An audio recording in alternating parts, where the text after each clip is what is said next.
Look how tanned I am. Look how brown I look. Especially compared to me. I know. I think it was worth the money going on holiday for that. I mean, it was worth the sacrifice of sitting on a beach next to the pool or whatever for the last week just to get this tan skin. Could have done it here. Yes, time yesterday I was sat next to a pool, relaxing in the sun. And today I'm here talking to you toxic bunch of bastard entitled gamers. So it's not all fun. Welcome back, guys. Yeah, lovely to be here. Hello and welcome to the Pretty Good Gaming News Roundup video. Yes, I said gaming twice in a row there, and it does make sense if you write it on paper, so there, have it. Today we're going to be talking about a few stories. Firstly, has Apex reached its apex?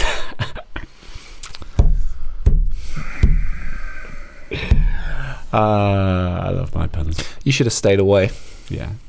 Interest in Apex Legends is fading quickly. EA stocks are facing substantial declines. Apex is wildly overvalued, and streamers and influencers are quitting the game. Not our words, these are the words of the financial website Seeking Alpha. They reached these conclusions based off a couple of key pieces of evidence. Firstly, the Google Trends data shows that interest in the game has fallen sharply since launch. Secondly, Twitch viewership numbers have tumbled over the past couple of months. Rewind for a minute back to February the 4th this year when the game surprise launched from nowhere with very little build-up. Hype for the game grew quickly and it hit many player milestones within the first month. 10 million players within 3 days, 25 million within 9 days, and 50 million within 30 days. Quite an achievement for Respawn and EA, considering it beat Fortnite to all of these milestones. Fortnite, the #1 game in the world for a long time, took 100 days to reach 45 million players, and that's 70 days more to reach 5 million players less, for those of you who aren't good at maths. The signs were good.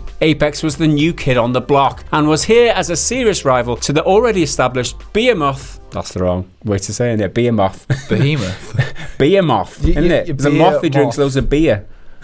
Like the Behemoth. That's got to be a pretty big moth though, right? So it's got to be... I mean, they get some big old moths in like South America and shit. Yeah. I'm thinking like mutated Behemoth like in Fallout 76. Maybe they should have thrown that in Fallout 76. Might have been a better game. Maybe. Or you could just say the word correctly. Behemoth. That's the choice. Behemoth. I wrote the fucking word. Sounds like something from Lord of the Rings. A serious rival to the already established Behemoth. Behemoth. How'd you say it? Behemoth. Behemoth. Behemoth. The signs were good. Apex was the new kid on the block and was here as a serious rival to the already established Behemoth, that is Fortnite. Unfortunately, it doesn't seem to have panned out for the game, and as Seeking Alpha has pointed out, interest in the game is fading fast. Although we don't have solid player figures, viewer figures are a fraction of what they once were, down 75% in just a month. Although it's not categorical proof that players have deserted, Twitch viewing figures are a keen indicator of the popularity of any Battle Royale game. Fortnite has managed to sustain a very high viewership on Twitch over a very prolonged period of time, and is still very often the most watched game on the platform. If the big streamers aren't sticking around and still playing Apex Legends, then it's a pretty bad sign. In fact, Seeking Alpha attributes Apex's successful launch to EA paying off the big streamers. Quote, EA spent millions to pay streamers to stream Apex gameplay on launch day and a few days afterwards. When the streamers quit or stopped streaming Apex, interest in Apex dropped sharply. Apex Legends was valued at $7.4 billion plus shortly after launch. However, Seeking Alpha believes the game to be worth between 1.8 and 2.4 billion right now. So it seems like Apex Legends may never reach the starry heights that Fortnite reached despite its fantastic launch. So this is pretty surprising considering how well Apex did on launch, right? You could say the success lasted a fortnight or so and then it dipped. Wow. I mean, what were you doing without me, guys? What were you doing without me? Having a great freaking time. Talking about Star Wars bollocks or whatever it was. Man, Star Wars, I mean, look, this wasn't even planned. And then it happened. Got a potential Star Wars joke later that I was going to be like, nah, it's sold, but I might do it anyway. Yeah. Do it anyway, man. That's my philosophy. No matter how cringy it is in your head, do it anyway. Oh, well, there you go. But as for Fortnite, you look at the figures.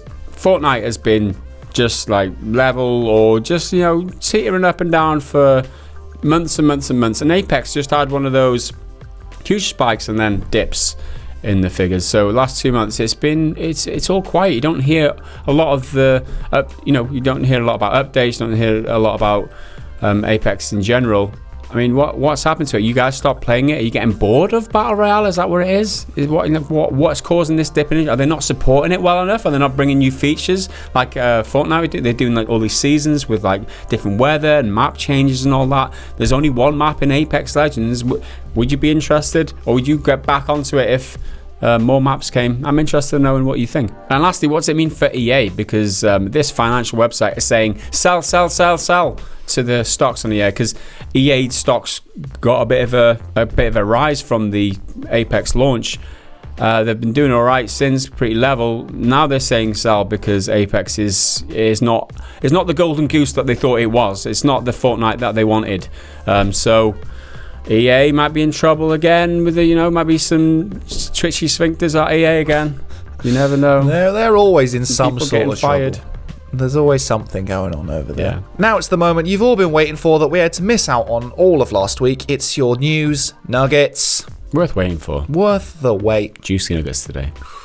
Juicy. Assassin's Creed Unity is currently being positively review bombed on Steam. This comes in response to Ubisoft's donations to the restoration of Notre Dame in Paris, which was destroyed in a fire last week. The game itself was set in 18th century France and was also given away for free to PC players on top of the 500,000 euros the company made in donations. With Days Gone only a matter of days away, the Sony promotional machine is in full operation. They have released multiple trailers over the past few days, as well as this behind the scenes look at Sony Studios. The game finally launches after a 2-month delay this Friday, the 26th of April. The Fortnite Online Open World Cup took place over last week, and Epic Games has already banned over 1,000 cheaters. The bans vary from 3 days to 2 weeks to even permanent bans. One permanent ban is believed to have gone to esports player Jonathan Johnny K. Kosmala for using cheat software and has been booted from his esports team, Team Caliber. Rage 2 weighs in at a little over 30 gigabytes in size on the Xbox, according to the Windows Live Store. 30 gigabytes in this day and age is a relatively small package. Well, I guess now you know how your wife feels. Nintendo are known for their family-friendly image and attitude, but gamers not so much. Super Smash Bros. Ultimate recently added a stage builder function, but Nintendo has been deleting what it defines as inappropriate stages from the game. As you'd probably expect, most of these stages are just big old dicks, but Nintendo have been criticized for also removing stages promoting trans rights. What, they recreated you in a stage? Wow. No, I'm a big young dick. You're the big old dick. But we're both big. Where are the vulvas? That's what I don't know. Why don't you ban the vulvas? This is so sexist. I like that you're being anatomically correct, at least.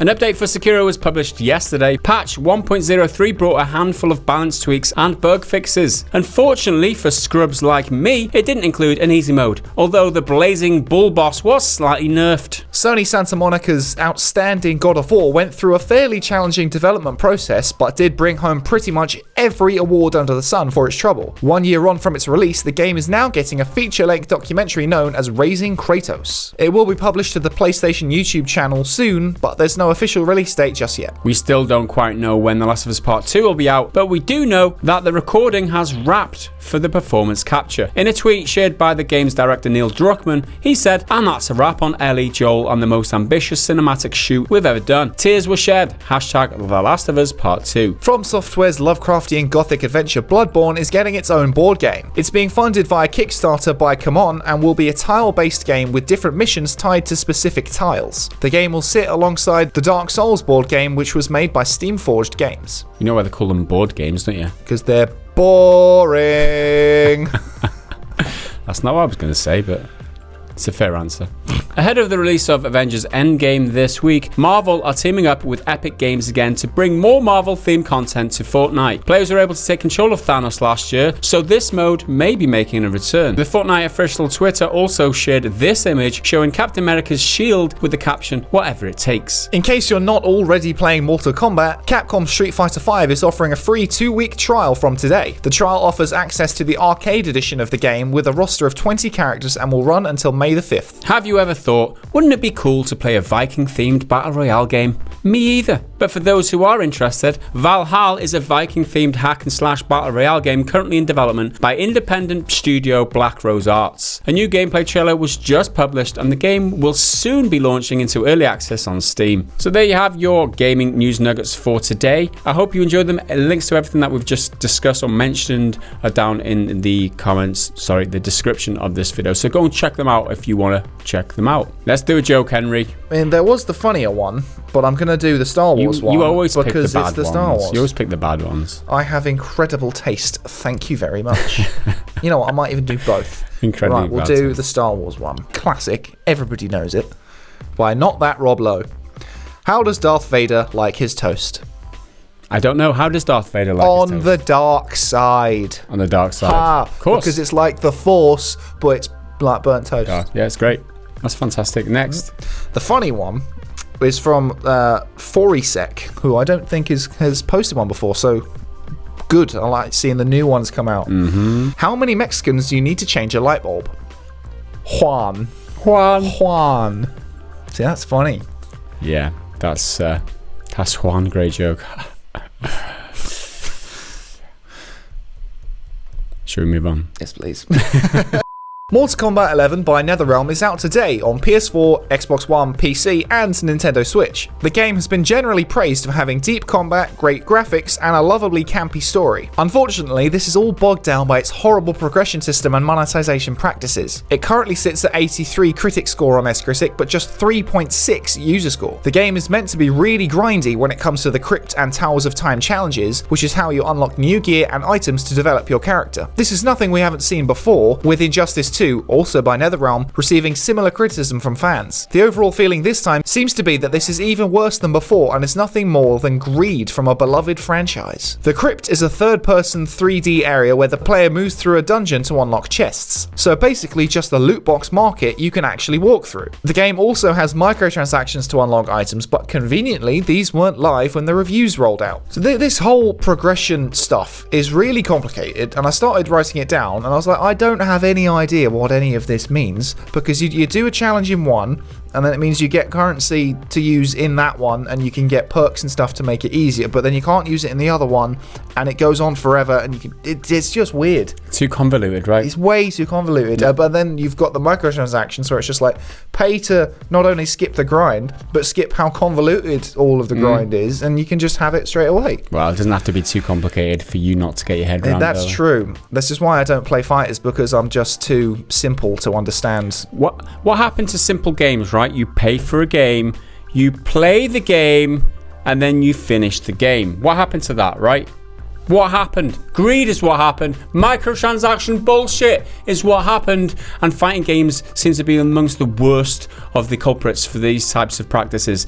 Well, I don't know who buys these games and thinks that they're getting the money's worth or whatever, but if the 3.6 user score is anything to be noted by on Metacritic, a lot of those reviews that I had a quick glance through is all about money, it's all about microtransactions, it's all about grind.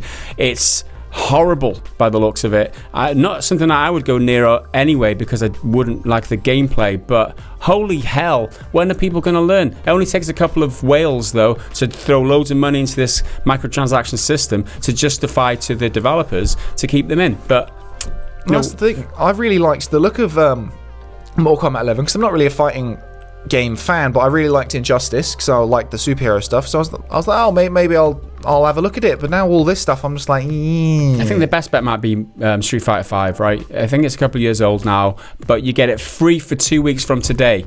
Bit of a Capcom throwing a bit of a boot in there. They know what they're doing, because Capcom are doing well at the moment with Resident Evil and Devil May Cry. They're like, yeah, we're the good guys for now until we do something terrible again. So there you have your gaming news roundup for today.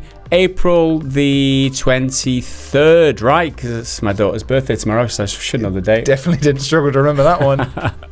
We will be back on a Friday this week. Bit of a weird schedule this week, but from next week we'll be back Monday, Wednesday, Friday, as usual, as you know and love us for the most part. Yeah, we will see you then. You fucked up my intro now. Outro. If you want to support the channel, head over to patreon.com, Pretty Good Gaming, because without your support on Patreon, we couldn't continue to bring you this content. So check out what rewards you can get over there, and thanks for being supporters. We will see you again next time. Until then, bye for now. Toxic Crusaders, man. That's what we should call the viewership. Toxic Crusaders. Because that's the epitome of what they do, right? They're toxic, but they do some crusading. Crusading like against SJWs and shit. Yeah. Toxic Crusaders. I'll get fucking claimed for that now, but yeah, no doubt.